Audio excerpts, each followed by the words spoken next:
Անվարչապետ Պեկին գալով ընտրությունների թեմային, դες ցանկանալիս եմ ձեր արձագանքը ռուս բարձրաստիճան չինովնիկ Կոստանտին Զատուրինյանի հայտարարությանը, թե այն ժամանակ Բաքվի կողմից Սերժ Սարգսյանին խոստացված 5 միլիարդ դոլարը վերցրել եք դուք եւ ընթացից իրականացնում եք նաեւ Թուրքիայի եւ Ադրբեջանի պահանջները։ Ըստ այդմ էլ առաջկա խորհրդարանական ընտրություններին հանդիսանում եք հենց Բաքվի եւ Անկարայի այսպես կոչված սրտի թեկնածու։ Նա նաև հավելել է, նշել է, ձեզ համեմատել է Մավրի հետ, նշելով նաև, որ Մավրը անում է իր գործը եւ Մավրը հեռանալու մտադրություն չունի։ Վստահ եմ գիտեք, որ սա առաջին դեպքը չի, երբ ռուս տարբեր կալիբրի չինովնիկներ նման հայտարարություններով են հանդես գալիս Հայաստանի գործող իշխանության կամ հայ ժողովրդի հասցեին եւ ըստ այդմ կցանկանայի լսել ձեր արձագանքը նախ Զատուրինի հայտարարության վերաբերյալ եւ դրան զուգահեռ նաեւ եթե այդուհանդերձ վերցրել եք այդ գումարը, ապա որպես Հայաստանի Հանրապետության ղեկավար խնդրում եմ հաշվետու լինել, թե ինչի վրա եք պատրաստվում ծախսել այդ գումարը։ Գիտեք, այս այն դեպքը չի, էլի, որ ասում ենք այս 5 միլիարդը բան չի։ Նկատի ունեմ դա լուսանկար չի 5 միլիարդ, այս 5 միլիարդը ոնց որ նման է մյուս 5 միլիարդին։ Հիմա ասենք օրինակ Հայաստանի Հանրապետության պետական բյուջեն, ասենք 5 միլիարդից ավել է կամ ինչ որ մի ժամանակում 5 միլիարդով ավելացել է։ Այդ 5 միլիարդը ումա նման։ Էլ չեմ ասում տենց տարբեր միլիարդներ։ Երկրորդ այստեղ մի հատ նրբություն կա, որի վրա ուզում եմ ձեր ուշադրությունը հրավիրեմ։ Ընդհանրապես այդ թուրք, ադրբեջան եւ համատեքստում շատ կարեւոր է, որ այնուամենայնիվ ցավոք սրտի Ռուսաստանում կան որոշակի շրջանակներ, որոնք առաջնորդվում են հետեւյալ տրամաբանությամբ, որ Թուրքիայի եւ Ադրբեջանի հետ Հայաստանի խաղաղությունը ձեռնտու չի իրենց, որովհետեւ այդ դեպքում Հայաստանը կդառնա լիարժեք անկախ պետություն։ Իսկ եթե թշնամանք կա եւ հակամարտություն կա Ադրբեջանի եւ Թուրքիայի հետ, Հայաստանը ստիպված կլինի ավելի ու ավելի մեծ ավելի ամուր գրկել Ռուսաստանին։ Եվ հիմա տեսեք, օրինակ ես շատ մտածում եմ այդ մասին, որ անընդհատ մեր ընդդիմության ներկայացուցիչներն էլ ասում են փորձում են ինձ եւ մեզ մեղադրել Թուրքիայի եւ պրո-թուրքականության եւ պրո-ադրբեջանականության մեջ, կարծեմ ամանորյա ուղերձում էլ ես այդ թեմային անդրադարձա։ Տեսեք ինչի մասին է խոսքը։ Մենք այս տարածաշրջանում ենք ապրում եւ մենք ունենք 4 հարևան երկիր։ Այդ 4 հարևան երկրի ով է արդյունավետ ղեկավարը, ով որ ուզում է 4 հարևան երկրի հետ ունենալ լավ հարաբերություններ եւ խաղաղություն, թե նա ով ուզում է այդ 4 հարևան երկրի հետ անընդհատ հրահրի հակամարտություններ։ Եվ որ երկիրն է ավելի անկախ ինքնիշխան զարգացած, նա ով հարևանների հետ ունի բնականon հարաբերություններ, թե ով հարևանների հետ ներքաշված է կոնֆլիկտների մեջ։ Ես ուրախությամբ եմ արձանագրում, որ իմ ասած գաղափարը Ռուսաստանում այն որ Հայաստանին պետք է անընդհատ բան անել, սադրել Հայաստանին Ադրբեջանին, Հայաստանին Թուրքիային, Հայաստանին Վրաստանին, Հայաստանին Իրանին, սադրել ինչ որ հակադրություններ, որպեսզի կախվածությունը կամ մեծանա կամ ի հայտ գա Ռուսաստանից, ես ուրախ եմ, որ այդ տեսակետը շատերը չեն կիսում Ռուսաստանում, Համենայն դեպս վստահ եմ, որ իմ գործընկերը Ռուսաստանի Դաշնության նախագահ Վլադիմիր Պուտինը այդ տեսակետը չի կիսում եւ գիտեմ նաեւ, որ Ռուսաստանի Դաշնության կառավարության ղեկավար Միխայել Միշուստինը եւ Ռուսաստանի կառավարության բազմաթիվ բարձրաստիճան ներկայացուցիչներ, ովքեր համոզված եմ մեծամասնություն են կազմում Ռուսաստանի վերնախավում, չեն կիսում այս տեսակետը եւ համարում են, որ խաղաղությունը օգտակար է եւ Հայաստանին, եւ Ռուսաստանին, եւ ընդհանրապես տարածաշրջանի երկրներին։ Տեսեք, այսօր ինչ են ասում, ինչ թեզեր կան, ասում են մենք կողմ ենք խաղաղությանը, բայց կողմ չեն 29743 քառակուսի կիլոմետրի։ Սա աբսուրդ հայտարարություն է, որովհետեւ եթե կողմ չես 29743 քառակուսի կիլոմետրին, դա նշանակում է, որ հետաձգված թե անմիջապես թե վաղը պատերազմ ես հայտարարում։ Միանշանակ եւ աներևա։ Երկու կարծիք չի կարող լինել։ Եվ էսա պատճառը, ես այդ հարցերին իմ ամանորյա ուղերձում անդրադարձա, եւ ես ասացի, ընդ որում, ես էլի եմ ասում, ինչ որ ես հիմա ասում եմ, ես սա չէի ասում 4 տարի առաջ, որովհետեւ 4 տարի առաջ, 5-6 տարի առաջ, ես առիթ ունեցել եմ ասելու, չէ, որ կարծում եմ, որ Հայաստանում ընդհանրապես կուսակցություն չի եղել։ Եղել է մի կուսակցություն իր մասնաճյուղերով, հայ հեղափոխական դաշնակցություն, գիծ, չէ, ՀՀՇ գիծ հայ հեղափոխական դաշնակցություն, ԲՀԿ գիծ հայ հեղափոխական դաշնակցություն եւ ՔՊ գիծ հայ հեղափոխական դաշնակցություն։ Ես օրինակ ինչ որ հիմա ասում եմ, եթե մեկը 2018 կամ 17 թվին ասեր, ես էլ նույն կերպ կհարցակվեի այդ մարդու վրա, բայց այդ եմ ասում, իրական Հայաստանի գաղափարախոսությունը այդ թվում նրա մասին է, որ մենք պետք է հասկանանք, ինչ աշխարհը հասկանանք,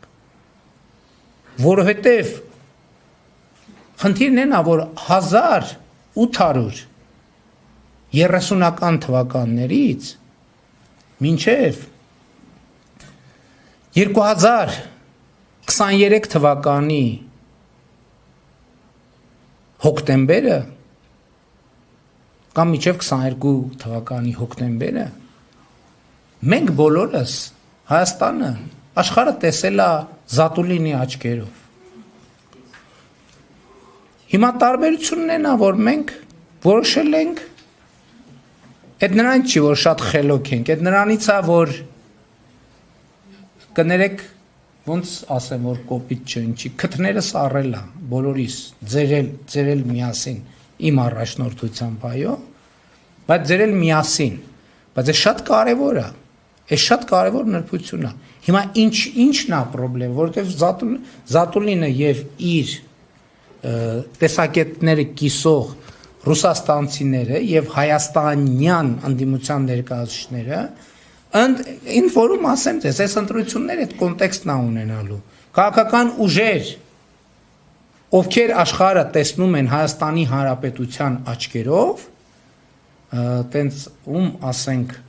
Հայաստանի Հանրապետության, որ անձնավոր ենք էլի, որ կյանքը աշխարհը տեսնում են Հայաստանի Հանրապետության աչքերով եւ ուժեր, ովքեր աշխարհը տեսնում են Զատուլինի աչքերով։ Եվ ընտրությունը հետեւյալն է. Հայաստանի քաղաքացիները 2026 թվականին պետք է մի ընտրություն կատարեն, ում տեսածին են իրենք վստահում, իրենց աչքերին են վստահում, թե Զատուլինի աչքերին են վստահում, իրենք համաձայն են,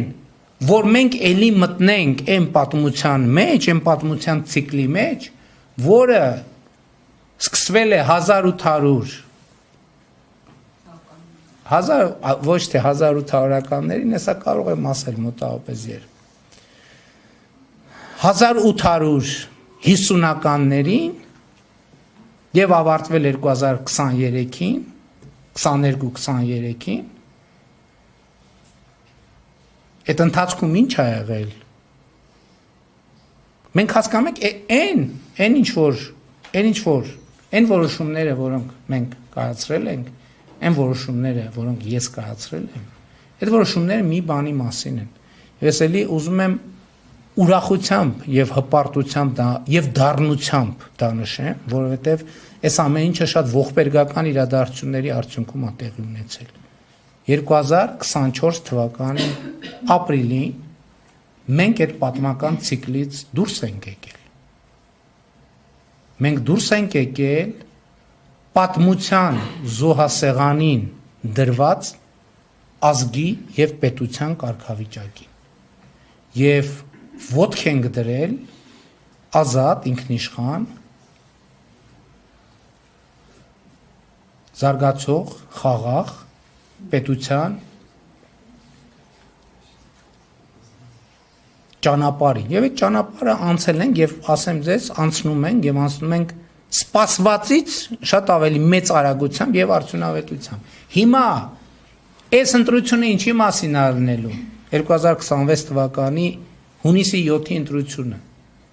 ընտրությունը լինելու է մտնում ենք 1856-ից 53-56-ից 2022-23-ի ուղեցիր թե շարունակում են խաղաղության, ինքնիշխանության, անկախության, պետականության, բարեկեցության, զարգացման, ապաշրջափակման եւ ի վերջո երջանկության ուղեկիցը։ Ուրիշ բանի մասին չի այս ընտրությունը։ Ինչ է տեղի ունենում ձեր կարծիքով ինչի համար այս ամեն ինչը։ Հարց է տրվում, ասում է վարչապետի տեխնացու առաջադրվել, ինչ կասեք։ Այդ ամեն ինչը Հայաստանի Հանրապետությունը ապա լեգիտիմացնելու վերջին փորձն է։ Հայաստանի Հանրապետությունը հայտարարագրելու, որպես չպետություն հայտարարագրելու վերջին փորձն է։ Եվ գիտեք ինչ։ Ես կարծում եմ, որ ես գիտեմ ինչ է զգում եւ ինչ է մտածում մեր ժողովուրդը։ Եթե ես չիմանայի ինչ է զգում եւ մտածում մեր ժողովուրդը եւ ինչ է ուզում մեր ժողովուրդը, ես չէի կարող հայտնվել Հայաստանի Հանրապետության վարչապետի